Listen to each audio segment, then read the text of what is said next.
പ്രശ്നം വന്നു. ശ്രീ എം ജയചന്ദ്രൻ, വലിയ ആരോപണങ്ങൾ അങ്ങനെ നിരക്കുകയാണ്.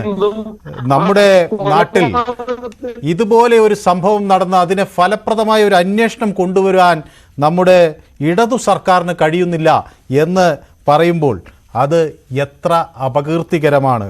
എന്തുകൊണ്ടാണ് ആ കുടുംബത്തിനോടൊപ്പം നിൽക്കാൻ ഈ സർക്കാരിന് കഴിയാതെ പോകുന്നത്? ഹലോ, കേൾക്കുന്നുണ്ടോ? കേൾക്കാം കേൾക്കാം. എനിക്ക് ഓഡിബിൾ അല്ല, പലപ്പോഴും ഇടയ്ക്ക് തടസ്സപ്പെടുന്നുണ്ട്. അതൊന്ന് പറയണോ? ഞാൻ പറയാം. താങ്കളുടെ ഈ ചോദ്യത്തിന് ഞാൻ മുമ്പേ മറുപടി പറഞ്ഞു വന്നപ്പോഴാണ് അത് കട്ട് ചെയ്ത് വേറെ അടുത്ത ആളിലേക്ക് പോയത്. കട്ട് ചെയ്തത് ശബ്ദ ഈ പ്രശ്നം ഉണ്ടായത് കൊണ്ടാണ് ഞാൻ പിന്നെ മറ്റൊരാളിലേക്ക് പോകേണ്ടി വന്നത്.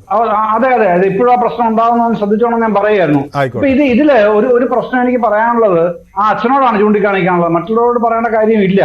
അച്ഛനോടടക്കം ഞാൻ ചൂണ്ടിക്കാണിക്കുകയാണ്. അല്ല, അച്ഛൻ പക്ഷേ അത് സിദ്ധാർത്ഥിന്റെ അച്ഛൻ നമുക്ക് കുറച്ച് സമയം ചെലവഴിക്കാമെന്ന് പറഞ്ഞു. ഞാനും അതുകൊണ്ട് അദ്ദേഹത്തോട് കുറച്ച് സമയം ഇരുന്നാൽ മതി എന്ന് പറഞ്ഞു. കാരണം 41ാം ദിവസമാണല്ലോ വേദന. പ്രതീക്ഷയിലാണ് പറഞ്ഞത്. എങ്കിലും പറയാം, ഈ CBI അന്വേഷണം 9-ാം തീയതി പ്രഖ്യാപിച്ചു.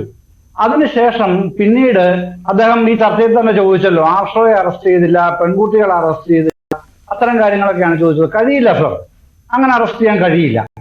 കാരണം പിന്നെ ഈ CBIക്ക് കേസ് വിട്ട് കഴിഞ്ഞാൽ പിന്നെ ആരെങ്കിലും അറസ്റ്റ് ചെയ്യുന്ന ഒരു നടപടി ഇല്ല. ഇപ്പൊ ഇവിടെ പിന്നെ കൽപ്പറ്റ DYSP ആണല്ലോ അന്വേഷിക്കുന്നത്. സജീവ് അന്വേഷിക്കുന്നത് ശ്രീ സജീവാണ്, കൽപ്പറ്റ DYSP. അദ്ദേഹം വേറൊരാളെ അറസ്റ്റ് ചെയ്തില്ല. കാരണം അങ്ങനെ ഒരാളെ അറസ്റ്റ് ചെയ്യുന്നു നോക്കുക, XOR അറസ്റ്റ് ചെയ്യുന്നു.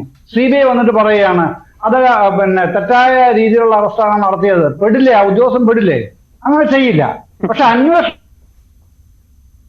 കഴിഞ്ഞിട്ടില്ല, അത് നടന്നുകൊണ്ടിരിക്കുകയാണ്. അത് CBI കൊടുത്തോടുകൂടി മറ്റാൾക്കാരെ അറസ്റ്റ് ചെയ്യില്ല എന്നുള്ളതേ ഉള്ളൂ. പക്ഷെ അന്വേഷണം അതിന്റെ സാക്ഷിമൊഴികളിലെ തെളിവെടുപ്പ് അത്തരം കാര്യങ്ങളൊക്കെ ആയിട്ട് നടക്കുന്ന തന്നെ ഉണ്ടെന്നാണ് ഞാൻ മനസ്സിലാക്കുന്നത്. വസന്ത് എന്നുള്ള സംഗതി ഉണ്ടാവില്ല എന്നുള്ളത്. പക്ഷെ അതുകൊണ്ട് ശ്രീ ജയേന്ദ്രൻ വീണ്ടും അദ്ദേഹം എന്താണ് വീണ്ടും ആ ശബ്ദ പ്രശ്നം ഉണ്ടാകുന്നുണ്ടെന്നാണ് ഞാൻ വിചാരിക്കുന്നത്. അങ്ങേക്ക് തുടരാം, ഇപ്പോൾ കേൾക്കാം. ഇതാണ് അന്വേഷണം.